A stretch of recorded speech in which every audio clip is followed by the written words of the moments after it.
ಅಣ್ಣ ಬೈಕ್ ಸ್ಟಾರ್ಟೇ ಆಗ್ತಿಲ್ಲ, ಸ್ವಲ್ಪ ನೋಡ್ರಣ್ಣ. ಲೇ ಹೋಗಿ ಆ ಬೈಕ್ ಅಂತ ನೋಡೋಗ್ಲೆ. ಅಣ್ಣ ಗಾಡಿದು ಬ್ರೇಕ್ ಹೋಗಿದೆ, 100 ರೂಪಾಯಿ ಆಗುತ್ತೆ. ಲೇ ನಿನ್ಗೇನ್ ಮೆಂಟಲ್ ಏನ್ಲೇ? 100 ರೂಪಾಯಿ ಅಂತಿ, ಬೆಳಿಗ್ಗೆಯಿಂದ ಕಸ್ಟಮರ್ ಇಲ್ಲ ಅಂತ ನಾನ್ ಟೆನ್ಷನ್ ಆಗಿದ್ದೀನಿ.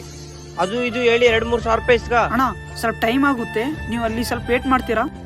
ಅಣ್ಣ ಹೊಟ್ಟೆ ಹಸಿತಾ ಇದೆ, ಬೆಳಿಗ್ಗಿಲಿಂದ ಏನ್ ಊಟ ಮಾಡಿಲ್ಲ, ಊಟ ಮಾಡಿ ಕೆಲಸ ಮಾಡ್ಕೊಳ್ಳ. ತಿನ್ನೋದೇ ಇಲ್ಲ, ಯಾವಾಗ್ಲೂ ತಿನ್ನೋದೇ ಇಲ್ಲ. ಕೆಲ್ಸ ಐತಲ್ಲ, ಫಸ್ಟ್ ಕೆಲ್ಸ ನೋಡ್ಕೋ ಹೋಗು. ಸರಿ ಅಣ್ಣ. ಅಣ್ಣ ಆಫೀಸಿಗೆ ಹೋಗಿ ತಿನ್ಬೇಕು ಅನ್ಕೊಂಡಿದ್ದೆ, ಇವಾಗ ನೀವು ತಿನ್ರಣ್ಣ.